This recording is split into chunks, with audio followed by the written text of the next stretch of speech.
Hi there, Yuvi here, and I welcome you all to another session of A to Z of data science.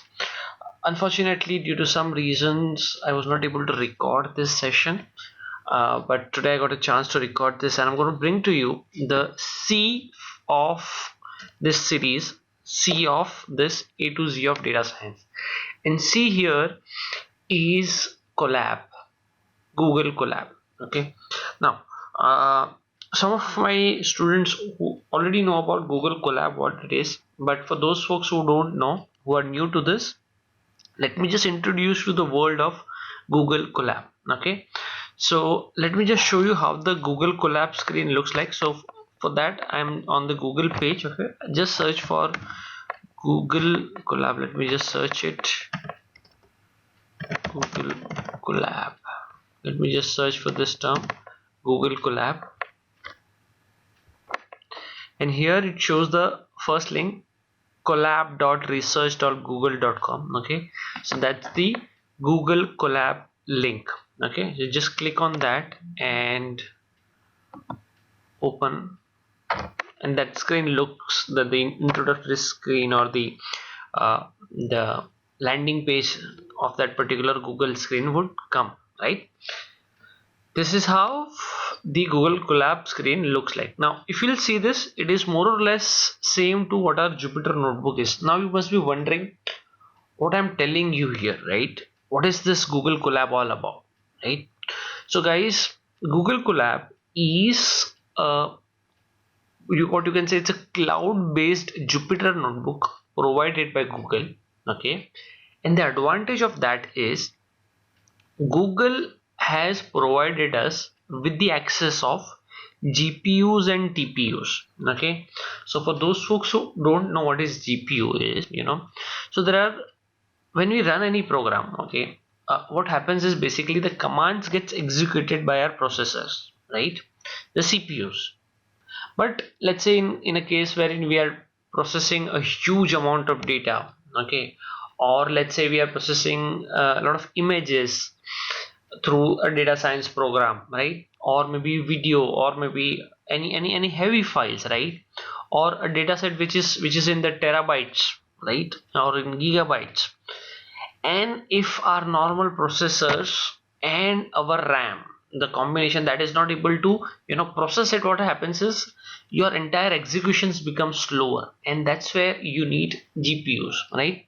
So GPU is nothing but graphical processing units. If you do not have the Google Colab option, you will have to buy an extra hardware for your laptop or your PC. Okay, GPU comes and is provided by a lot of big companies like Nvidia and other gaming companies as well. Asus also provides this, right? So a lot of those companies provide the specific hardware, which is nothing but your GPU, right?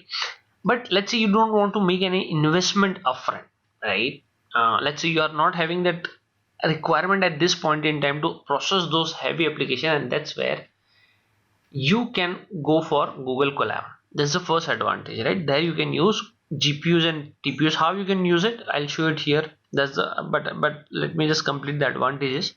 And second one is in the recent time, this is one of the biggest advantage, because they have because Jupyter and Anaconda have released a new version of Python and new version of Anaconda as well, and it is not very stable. It is giving a lot of issues on different machines. When you have such scenarios, right, you can basically come here on Google Colab. You don't have to do any kind of installation on your local system. Okay, you don't have to worry about any kind of dependency installation on your local system, nothing. Come to Google Colab and start coding your data science program straight away, right? One thing that is needed to access Google Colab is the Gmail account, right? If you have the Gmail account, you can access Google Colab, okay, and you can basically start writing data science program, and even in some cases a heavier program as well, which accesses which would use GPUs and TPUs, right?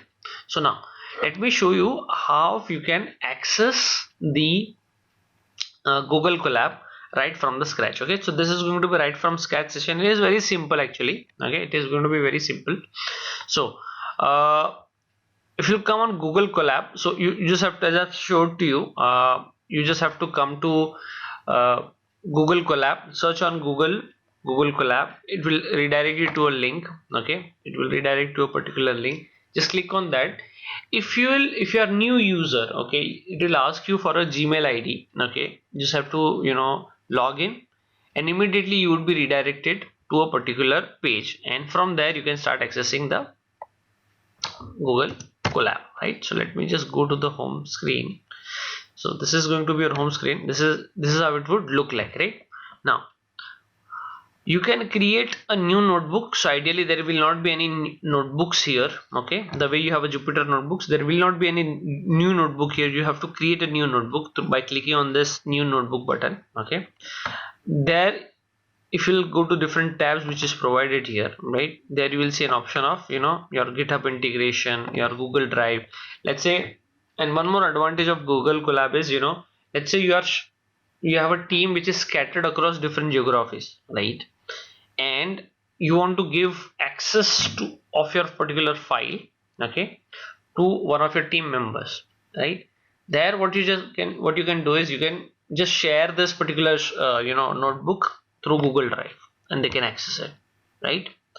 Or let's say you have a requirement wherein you are working from home as well as working from office, okay, and whatever the work that you have done in the office you want to continue at your home as well, right.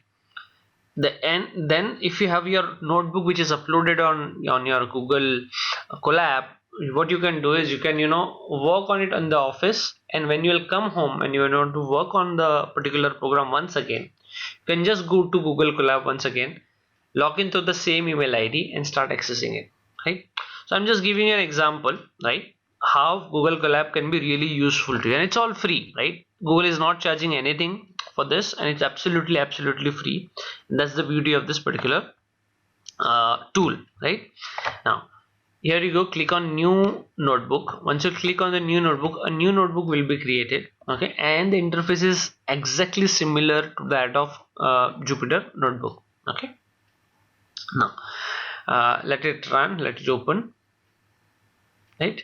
Here you can give a name to that particular file. So I'll give a test 1344, whatever I can give.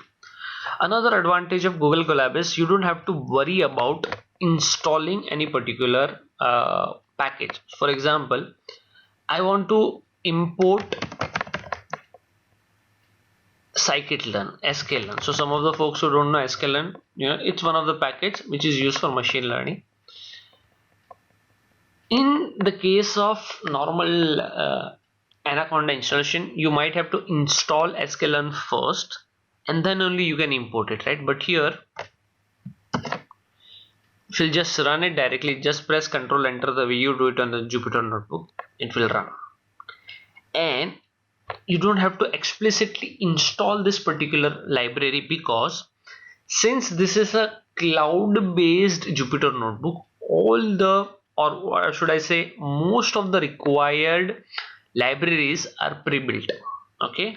You don't have to worry about installing them, and that is what is very cool feature, because sometimes what happens is when you are working on the data science application, you might need different libraries, and those libraries might not be available with you on your local system, so you have to install that library. But in order to install that library, there's some pre-dependent libraries which you have to install, and at times it becomes really annoying, to be honest, to do all those steps, because your focus is mostly on the delivering the solution. And when you have this dependency, the library dependency issue, it sometimes annoys. But that's not the problem with Google Colab. Most of the required libraries are pre-built, pre-installed. So here I just imported and my work was done, right. It executed successfully. If you want to go to the next line of code, just press plus here.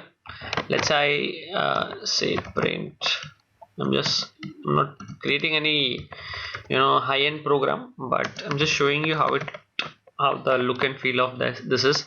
You can press Ctrl Enter, or you can press here as well. right? Run cell, and it will print it, right? Now let me show few things to you which is from this, uh, and this is similar to what you have in your Jupyter notebook as well. So for example, you are running a particular program, okay, and that is running on an infinite loop, or it is giving some error, or there is some issue with the code, and it's kept on running, it's not stopping, right? You can come here and click restart runtime. What it will do is it will restart the entire runtime, okay? Whatever the work that you have done, I mean the execution work, okay, it will be washed off, okay? So before you do that, you make sure that you save your program and you do all those stuffs, right? So that's one of the points that I wanted to make here. Change runtime type, so this is really crucial.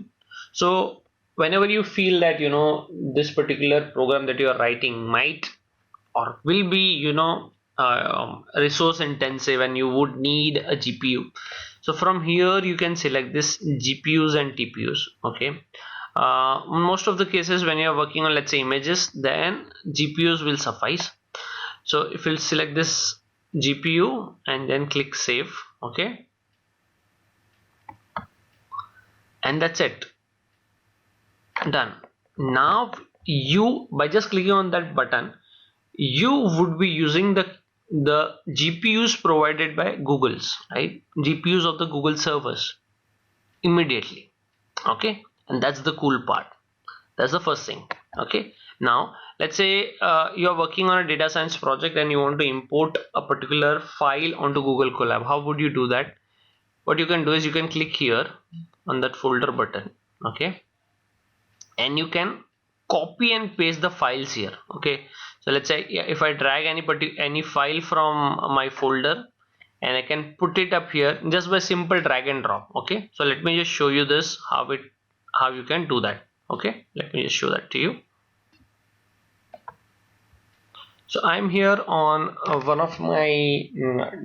one of my data set, okay, and let's say I want to copy this particular file. I'm working on this particular data set.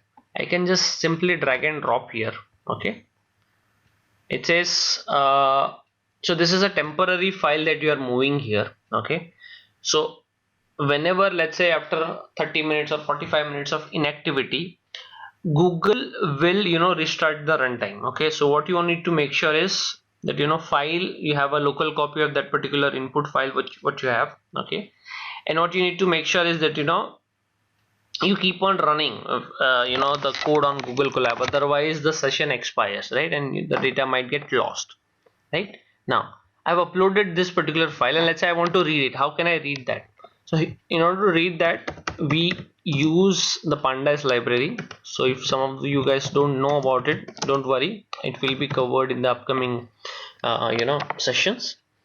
Don't worry about it. So I'm using this import pandas as PD, and let's say this is a CSV file, so I'm using pd.read_csv, and I need to provide the name and the path of the file. So since this is on the Google server, how can I do that? In order to do that, what I need to do is I need to click on this three dots, copy path, come here, paste it, and give a quotes around it, and I'm gonna read it in a data frame TF, and that's it. I just read the entire file in this particular data frame, right? So some of the terms that I've used here, pandas, data frame, if you don't know, just ignore, I mean till this point, okay, just ignore this particular terms, right? If you don't know it yet, it will be covered in upcoming sessions, upcoming lectures. So that's the another thing. So on this same thing, what you can do with your Jupyter notebook can be done here as well, okay? I've just given you a few examples, okay, but you can explore this space more now, okay? And this is really useful, guys. I use this a lot. I use this a lot for my work, okay? And that's really cool, right? Because I travel a lot. I travel from I migrate my data and code. I need to migrate it from one system to another. Having the flexibility of putting everything, every code and every data on centralized place, a secure centralized place, allows me to access it whenever I want to, right? So that's another cool feature, and there are other features also which we'll explore in the upcoming video. So if you have not subscribed to the channel yet, okay, I would request you to do that, because I'm gonna be continuously, almost every week I'll be posting one video on this series, okay. And yeah, and we're going to be having another session which is going to be on the different income streams that data science provide to you, okay. Those income streams which what you can have along with your current job or your current academy, or studies, or whatever that you are doing, okay. Those are those are different income level uh, streams, okay, income streams which you can achieve through data science, okay. So that training I'm going to conduct, okay, and the link for that particular training will be provided in the description box. So make sure to you click on that link, register for it, and make a most out of it, because you never know, even a small information which might get clicked to you, okay, can end up transforming your career and transforming your life, not only yours but the people around you, right? So make sure to check that out, and attend that particular training as well. So on this note, thank you so much guys, and I'll come next time with the D of data science, okay. So till then, thank you so much, take care, bye bye.